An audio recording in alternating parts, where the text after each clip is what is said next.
Hello and welcome to JP's LEGO Reviews. Today I'm going to be comparing the LEGO Razorcrest set 75292 and I'm comparing it against the LEGO Moff Gideon's Light Cruiser 75315.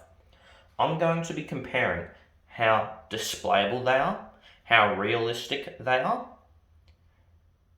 how much value, the value proposition of them, the building experience, the minifigure selection, and I'm going to be talking about playability. Now, let's start.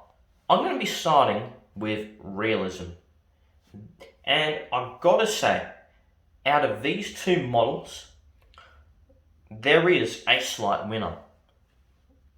And the slight winner is the Razorcrest. The reason why the Razorcrest is slightly more realistic than the Moff Gideon's Light Cruiser has to do with the placement of the spring shooters. The Razorcrest has them in a very stealthy position.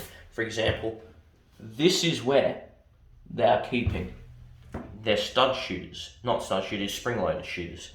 But with the Moff Gideon's Light Cruiser, you can easily see them from a mile away. And simply because of that alone, and because of this slight detail, I'm going to give the Razorcrest the winner of the most realistic set. Now let's talk about displayability. For the most part, these sets are pretty displayable, but you have the spring-loaded shooter issue again. And I gotta give it slightly to the Razorcrest again. This time, it just makes the Light Cruiser look off.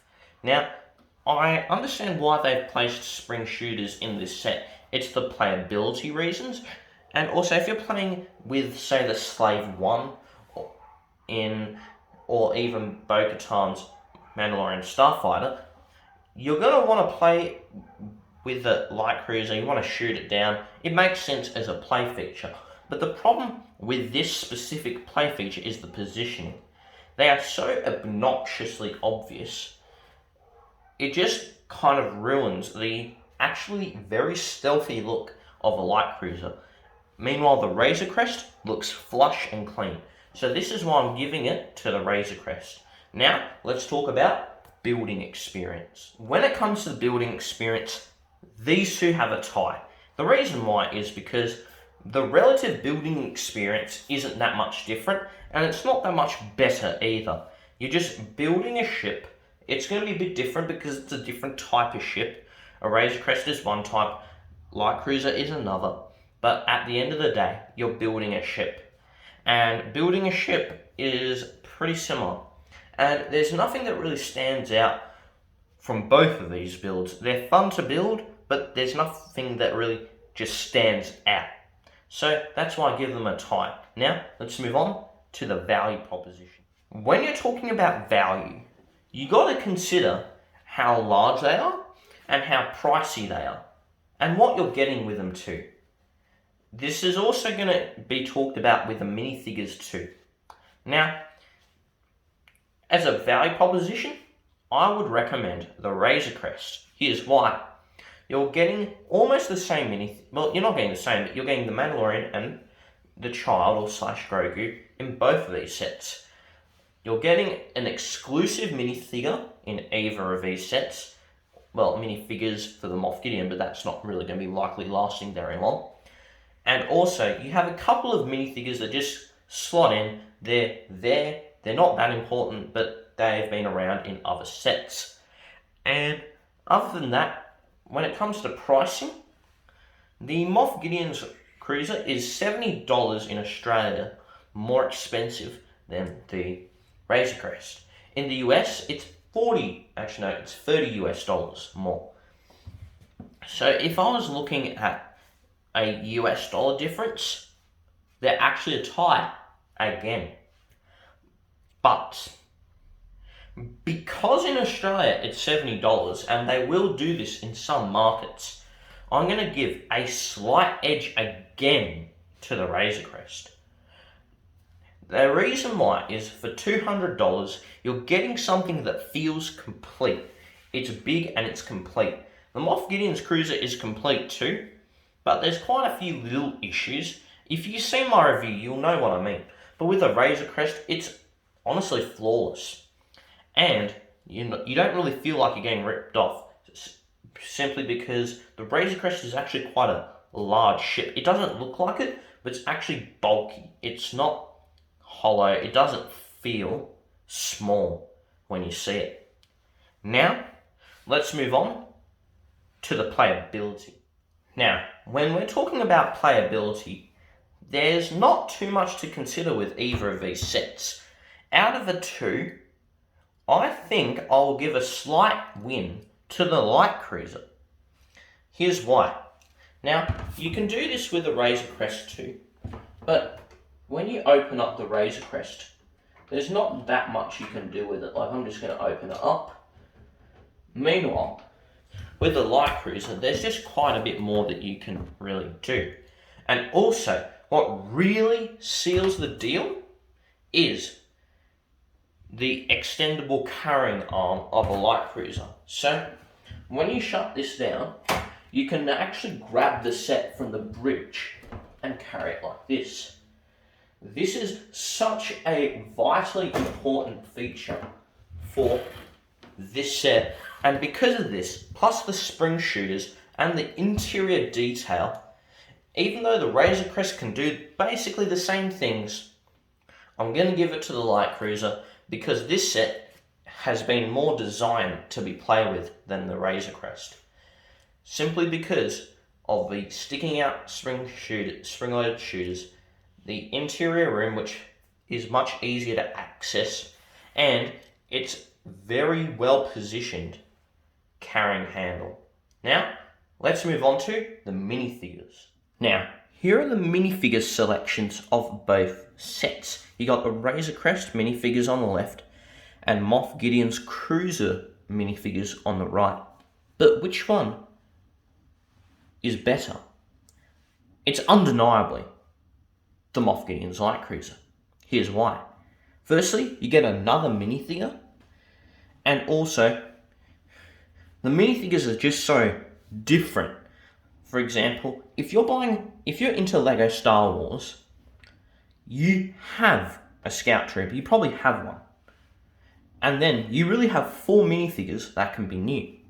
If you've gotten a smaller Mandalorian set, you'll probably have to get rid of these 2 or even maybe Greef Karga. And because of that, IG-11 is exclusive, but IG-11 isn't that interesting of a minifigure. Plus, if this is your first Mandalorian mini set too, this is not an interesting grouping of minifigures. The Scout Trooper isn't even from the Mandalorian, it's originally from the original trilogy. So you really get 4 versus 6 Mandalorian minifigures. And because of that, and also because a lot of these minifigures are brand new, or ones that you may not see again, like Cara Dune for example, then the Mandalorian Light Cruiser set is the best set to get if you want minifigures. It's just undeniably better. You get Mando, Grogu, Cara Dune, Moff Gideon, the Dark Trooper, and Fennec Shand, and that cannot beat out IG-11, Greef Karga, Mandalorian, and Grogu. So, with this news out of the way, let's get to the finale. Now, what are my final thoughts on this comparison? We've seen a lot of things, and it looks like a tie. But there's one thing I forgot to tell you. With the minifigures, the Dark Trooper and Fennec Shand, when you're seeing this, you'll probably already know about it, but they are not going to be exclusive to this set. The Light Cruiser isn't going to be the only set that includes these 2 minifigures. These 2 minifigures are going to be featured in quite a lot more sets in the years to come. Moff Gideon, for now, is exclusive. And because of that, we basically have minifigures on a tie. No, the Moff Gideon's cruiser loses, really. a big win to kind of half a win. And because of that, the Razorcrest is the original winner, and it is the winner of this comparison. If you have 120 to 180 US dollars or 2 to 300 Australian dollars, you're considering on buying one big set from The Mandalorian, go with a Razorcrest. Firstly, it's cheaper, but more importantly, it's a whole build. The Light Cruiser has a lot of great things about it, but for a lot of people, there's just going to be a few things that bug them, like the spring-loaded shooters, maybe these guns, or the overall lack of greebling. But with a Razorcrest, it feels complete, and it is complete. Plus, you're going to save a bit of money, and with that money, you could buy more Lego or put it to something more important, depending on who you are.